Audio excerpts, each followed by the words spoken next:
Oh, the loan and ransom value. Okay. Another success. The Major paid the letter that was addressed to him. He must have been worried enough that something would be released to the public. But what? Okay. Is it this? Come, my little grey cells. Oh, no. So it can't be that, because it's one. So it can't be anything to do with this. Angelina Cassandra? This will No. not get me any closer. It's got to be that.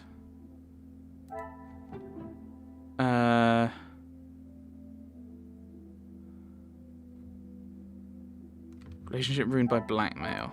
I must take a different... Angelina Cassandra. Oh, Angelina's attached to the Major. Ooh, so is he trying to get closer to her because they look similar? What a revelation. Hidden photos of them along with Angelina's attachment to him proves he cared deeply for them. Okay. Okay, so he cares about them.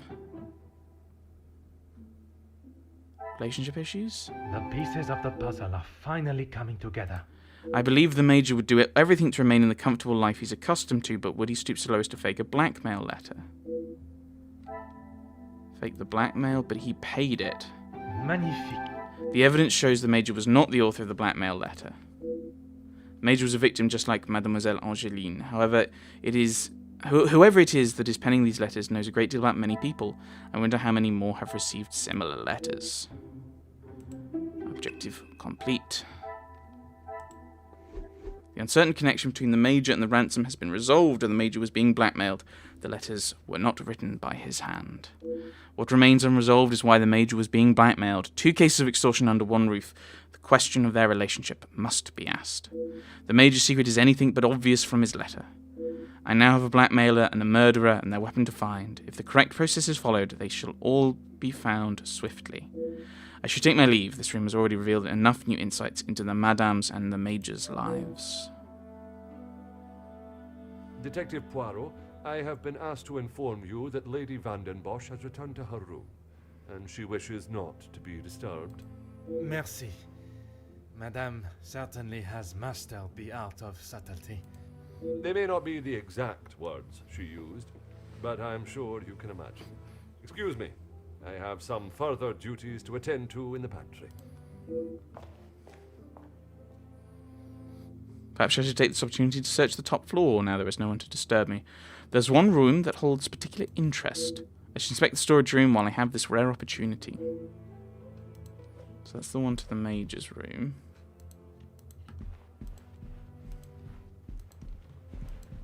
To the storeroom, then.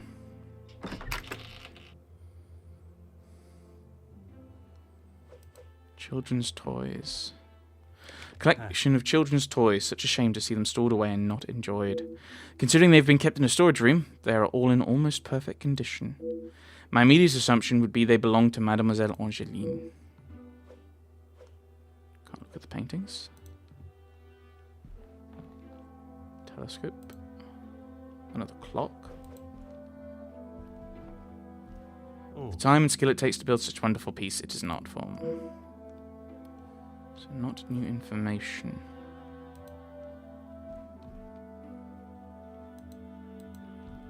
Book.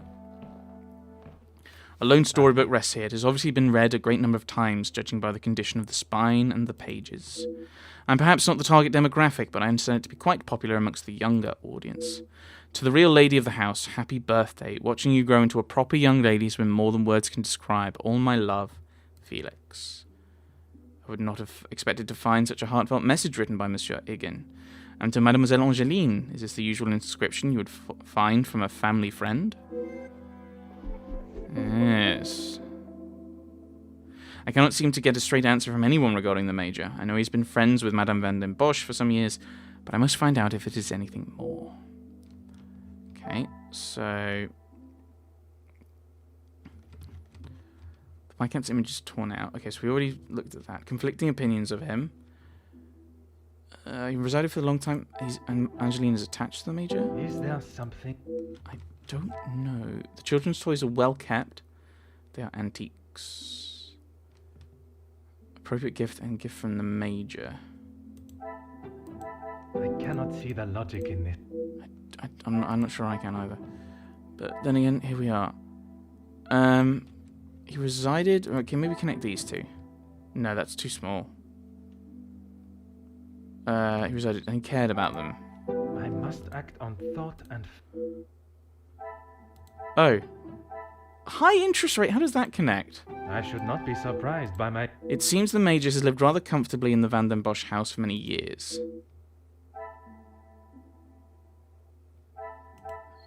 I'm not sure that made any kind of sense.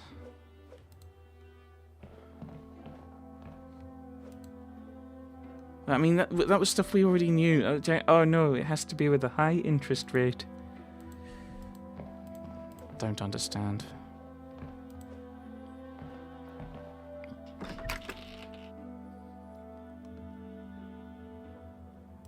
Right. And I assume this will take us round to... Ooh, telescope. Oh, this is going to be... Oh, look at the stars. Stars really want... Yeah, whatever. Collection of books. Spend every waking moment reading about the adventures of the characters within these books. And then Angeline and Gideon's bedroom. Painting of a boat sailing across a vast ocean. Clearly very talented.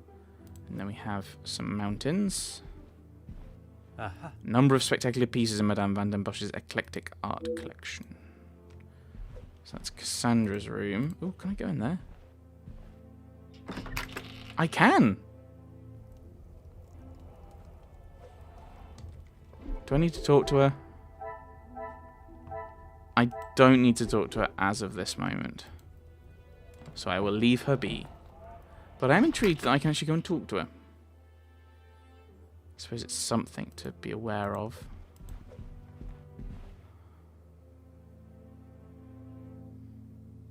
Perhaps it's time to speak with Mademoiselle Angeline again. She should be able to give us the valuable pieces of this puzzle.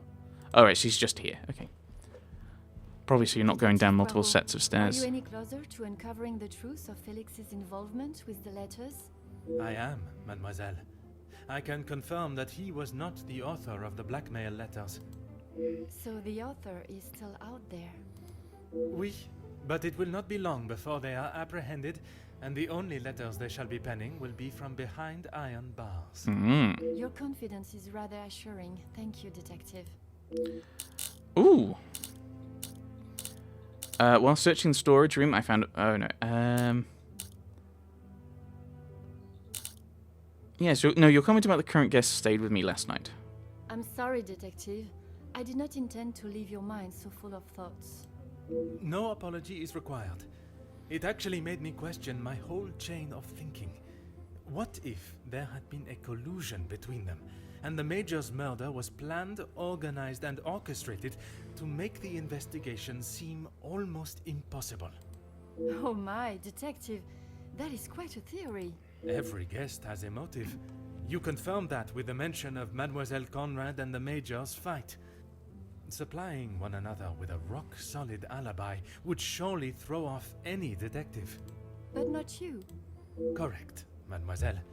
It would take much more to stamp Detective Poirot. And his little grey cells. Speaking with the Comtesse yesterday, she did not have the greatest opinion of the Major. They have often come to blows when it concerns Maman. They are both trying to protect her, but they themselves cannot seem to get along.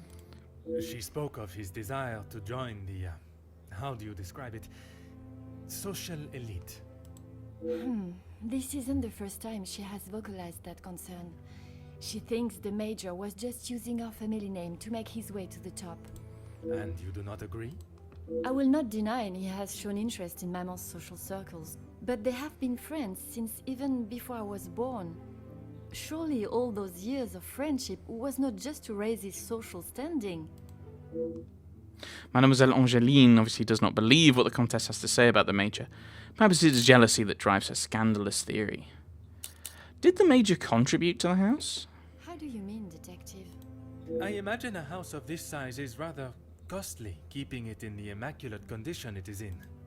Maman looks after the financial side of the house, but I think she has had to ask him more than once for a contribution of sorts. It is not for me to get involved. While searching the storage room, I found a book that I assume was from the Major to you. I haven't seen that book in so long. Yes, it was a gift for my 10th birthday. I have read it from cover to cover countless times. He left such a lovely inscription too. It sounds as though there is a side to the Major I did not get to see. Was it common for him to bring you gifts? Not common, but if he had been away for some time, he would bring me a small memento from his travels. He hasn't done that in some time, though. Ah. The toys that were with the book, were they also gifts? They were. I'm afraid they may have gathered some dust being in the storage room for so long. I kept them in hope of giving them to my child when the time comes. It sounds as though he had always cared about you. His presence at the house was comforting for us both after Father died, even if sometimes he was a little too overprotective. Oh dear. You spoke last night of his support for your maman. That's right. Ever since I can remember, Felix has been around. It seems as though she has a number of support networks. The Major, her friendship with the Countess, not forgetting Monsieur da Silva. Maman has many friends. I know how she may seem to most, but once you break the hard shell... There is a further shell waiting to be broken.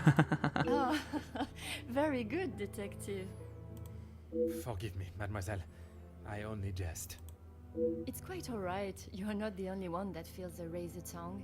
She's grateful you are here, especially now, whether she shows it or not. I am still yet to see this version of Madame that Mademoiselle Angeline speaks of. I'm not sure I will get my hopes up for a budding friendship. I shall not keep you any longer. Merci, mademoiselle. I have everything that is needed to push Madame van den Bosch on her secret. Well, let's just... Are there any connections to make? Deductions to make? No. Right, so we're being sent back to Cassandra. So let us go there. Let's see what we can get out of her with a little push. Detective Poirot, what do you think you are doing in here? I have something I wish to discuss with you. Well, I hope it is important enough to justify barging into one's bedroom. I assure you it is. Good, because this has gone on far too long. We are snowed in this house while a murderer runs amok. Indeed. I can understand your frustrations, but it is not as simple as... You were once an incompetent officer, and now it seems you are just as incompetent as a detective. If I was not being lied to and misled at every turn, perhaps the murderer would already be in custody. I hope you are not suggesting I had something to do with Felix's murder.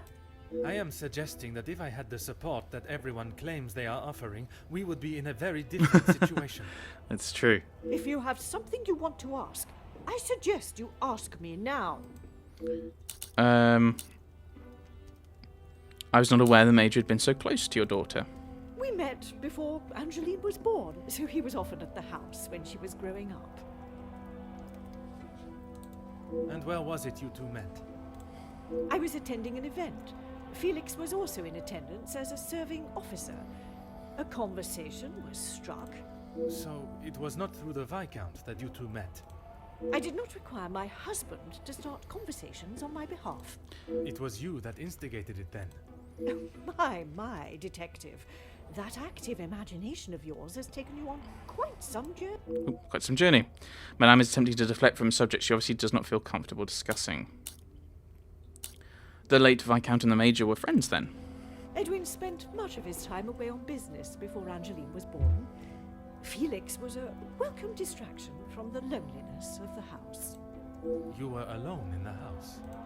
The staff continued their duties, of course, but trying to get any sort of sophisticated or cultured conversation from them was like drawing blood from a stone. And when Angeline was born? Edwin remained at home. It was his duty as a father. And the Major?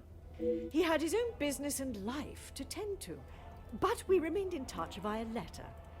Around the time of Edwin's passing, Felix had relocated to the area. Madame is incredibly coy and brief with the information she offers, but with the Viscount's death coinciding with the Major's return, surely a mere coincidence is too far-fetched. I would like to ask you about a letter I found in the Major's study. I'm sure he has hundreds of letters in there. Most of them could and should have been thrown away a long time ago. You are going to have to be more specific. I refer to the letter addressed to you, the one of a romantic nature. Romantic nature? Oh, please, Detective. Felix did not have a romantic bone in his body. He made his intentions quite clear in the letter. I must admit I myself was surprised. You really do have quite the active imagination, Detective. If that is how you wish to interpret it, so be it. But I can assure you, the Major did not think of me that way, and certainly did not include it in a letter. Well, we have it. I think that is all for now. Merci, madame. I thought we could push her on something. What? Oh, right, okay, we got 2 new things here. She thinks he didn't love her. He confessed his love. Come, my little grey cells. We must think logically. Okay. Unsent. I must act on thought. What?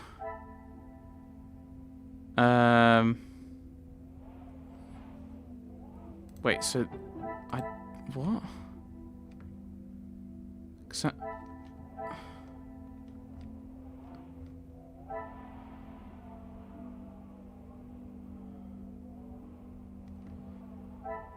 Is that the connection? I cannot see the logic in it. I don't know what the flippin' logic is either.